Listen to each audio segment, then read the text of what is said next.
रात्रि की चांदनी और शांतिपूर्ण वातावरण में ऋषि वाल्मीकि अपने आश्रम में ध्यान में लीन थे। चांदनी की रोशनी उनके आश्रम के वृक्षों और पौधों पर निखर रही थी और एक आंतरिक शांति ने वातावरण को घेर रखा था। यह एक विशेष रात थी क्योंकि आज वे अपने जीवन की सबसे महत्वपूर्ण दृष्टि को प्राप्त करने वाले थे। तभी उनकी आंखों के सामने एक अद्भुत सपना प्रकट हुआ। सपने में वे एक उज्ज्वल ज्योति की ओर बढ़ रहे थे। ज्योति इतनी तेज थी कि उसकी चमक से चारों ओर का अंधेरा छंट गया था। इस ज्योति के भीतर भविष्य की घटनाओं की एक श्रृंखला स्पष्ट हो रही थी। वाल्मीकि ने देखा कि एक दिव्य दृश्य उनके सामने प्रकट हो रहा था, जिसमें अनेक लोग एक विशाल शाही दरबार में जमा थे। दरबार का वातावरण गंभीर और उत्सुकता से भरा हुआ था और हर व्यक्ति की आंखों में एक अदृश्य आशा थी। सपने की इस अद्भुत छवि ने वाल्मीकि के मन में एक गहरा प्रभाव छोड़ा। उन्होंने महसूस किया कि यह सपना केवल एक साधारण दृष्टि नहीं था, बल्कि भविष्य की एक महत्वपूर्ण भविष्यवाणी थी। इस सपना के माध्यम से उन्हें यह संकेत मिला कि उनके जीवन का एक महत्वपूर्ण मोड़ आ गया है। जब वाल्मीकि ने सपना देखा तो उन्होंने महसूस किया कि इसमें छिपे हुए संकेत और प्रतीक कुछ महत्वपूर्ण बातों को उजागर कर सकते हैं। इस दृष्टि ने उन्हें यह समझने में मदद की कि उनकी तपस्या और ध्यान की प्रक्रिया अब एक नए चरण में प्रवेश करने वाली है।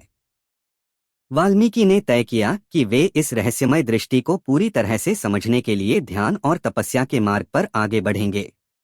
अगले दिन वाल्मीकि ने अपने शिष्यों को इस सपने के बारे में बताया और उनसे सुझाव मांगे। शिष्य आश्चर्यचकित थे और वे इस भविष्यवाणी की व्याख्या करने के लिए अपने अपने विचार प्रस्तुत करने लगे।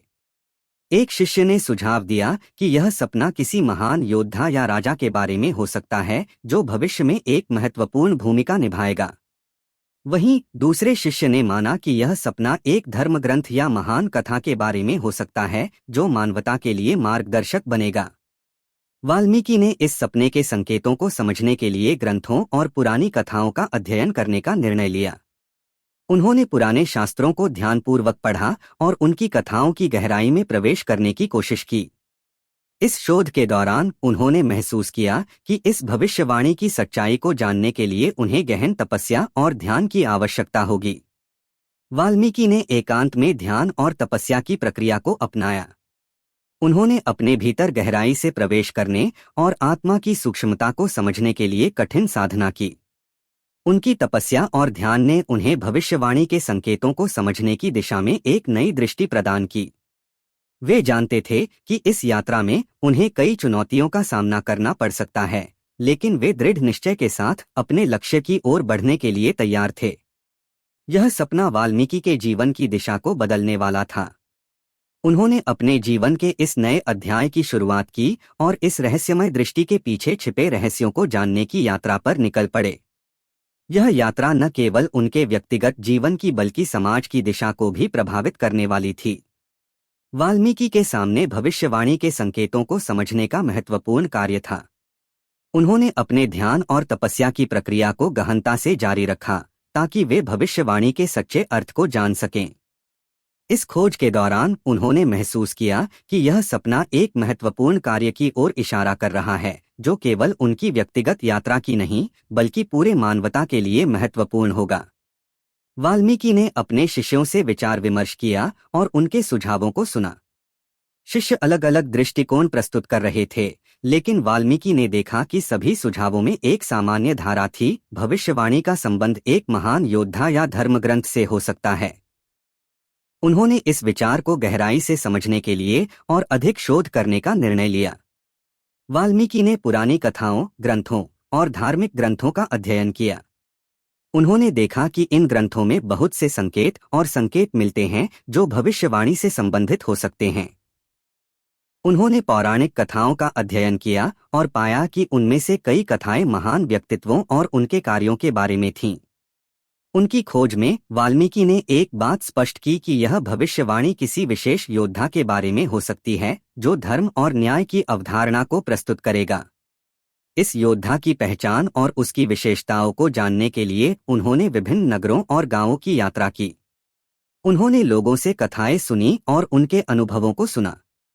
वाल्मीकि ने पाया कि कई लोग इस योद्धा के बारे में जानते थे, लेकिन उसकी वास्तविक पहचान को जानने में सक्षम नहीं थे। उन्होंने समझा कि यह योद्धा भविष्य में एक महत्वपूर्ण कार्य करेगा और उसकी कथा को लिखना उनके जीवन का एक महत्वपूर्ण कार्य होगा। भविष्यवाणी के संकेतों की खोज के दौरान वाल्मीकि ने यह स्पष्ट किया कि उनका सपना एक महान योद्धा के बारे में था, जो भविष्य में एक महत्वपूर्ण भूमिका निभाएगा। उन्होंने इस योद्धा की खोज के लिए ध्यान और तपस्या की प्रक्रिया को जारी रखा और यथार्थ और पौराणिक कथाओं के माध्यम से इस योद्धा के बारे में और अधिक जानकारी प्राप्त की। वाल्मीकि ने यह समझा कि इस योद्धा की पहचान और उसकी विशेषताओं को जानने के लिए उन्हें अपनी यात्रा को विस्तारित करना होगा। वे विभिन्न नगरों और गांवों की यात्रा पर निकले और लोगों से योद्धा की कथाएं और अनुभव सुने। इस यात्रा के दौरान उन्होंने पाया कि इस योद्धा की महानता और उसकी कार्यों के बारे में विभिन्न लोगों ने सुना था, लेकिन उसकी वास्तविक पहचान को जानना कठिन था। वाल्मीकि ने योद्धा की पहचान को जानने के लिए गहन ध्यान और तपस्या की प्रक्रिया को अपनाया।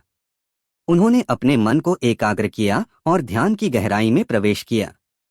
इस तपस्या के माध्यम से उन्होंने पाया कि यह योद्धा वास्तव में एक दिव्य व्यक्तित्व है, जिसकी महिमा और शक्ति असाधारण है। वाल्मीकि ने इस दिव्य योद्धा की कथा को लिखने का निर्णय लिया। उन्होंने अपने अनुभवों और विचारों को कागज पर उतारना शुरू किया। उनकी लेखनी में इतनी शक्ति और भावनाएं थीं कि उन्होंने अपनी कथा को एक महान धर्मग्रंथ का रूप दे दिया।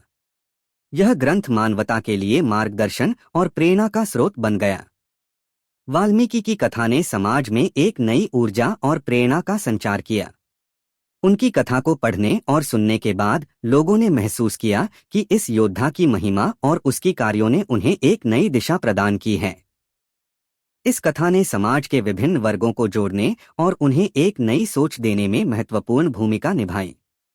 वाल्मीकि की कथा ने सामाजिक और धार्मिक प्रथाओं को भी प्रभावित किया। लोगों ने इस कथा के माध्यम से समझा कि सही मार्ग पर चलना और धर्म का पालन करना कितना महत्वपूर्ण है। उन्होंने देखा कि इस कथा में निहित शिक्षाएं उनके जीवन को सकारात्मक दिशा में ले जा सकती हैं। कथा का प्रसार गांव-गांव, नगर-नगर और यहां तक कि विभिन्न राज्यों में हुआ। लोगों ने इस कथा को अपने जीवन में अपनाया और इसे एक आदर्श मान लिया। वाल्मीकि की कथा ने समाज में धर्म, न्याय और सच्चाई की भावना को मजबूत किया और लोगों को एक नई प्रेरणा प्रदान की। वाल्मीकि की कथा ने केवल समाज में ही नहीं, बल्कि व्यक्तिगत जीवन में भी गहरी छाप छोड़ी। लोगों ने अनुभव किया कि सपनों और भविष्यवाणियों की सच्चाई को जानने के लिए ध्यान और तपस्या की आवश्यकता होती है। उन्होंने देखा कि वाल्मीकि ने अपनी तपस्या और ध्यान के माध्यम से इस सच्चाई को जानने में सफलता प्राप्त की और इसे मानवता के लिए उजागर किया। सपनों की सच्चाई को समझने के लिए लोगों ने भी ध्यान और तपस्या की प्रक्रिया को अपनाया। उन्होंने पाया कि उनके जीवन में भी कई बार भविष्यवाणियां और संकेत प्रकट होते हैं, जो उन्हें सही मार्ग पर चलने के लिए मार्गदर्शन कर सकते हैं। इस प्रकार वाल्मीकि की कथा ने लोगों को आत्ममूल्यांकन और आत्मसुधार की दिशा में प्रेरित किया। ऋषि वाल्मीकि की कथा ने जीवन की विभिन्न पहलुओं को समझने और अपनाने के लिए एक नई दृष्टि प्रदान की। उनकी शिक्षा ने लोगों को यह सिखाया कि कैसे वे अपने जीवन को सही दिशा में ले जा सकते हैं और अपने कर्मों को धार्मिक और नैतिक मानदंडों के अनुसार संचालित कर सकते हैं। वाल्मीकि की शिक्षा ने यह स्पष्ट किया कि सपनों और भविष्यवाणियों की सच्चाई को जानने के लिए गहन ध्यान, तपस्या और आत्मनिरीक्षण की आवश्यकता होती है। उन्होंने जीवन के उद्देश्य को समझने और सही मार्ग पर चलने के लिए महत्वपूर्ण शिक्षाएं प्रदान की। उनके शिक्षाएं ने लोगों को धर्म, न्याय और सच्चाई के मार्ग पर चलने की प्रेरणा दी।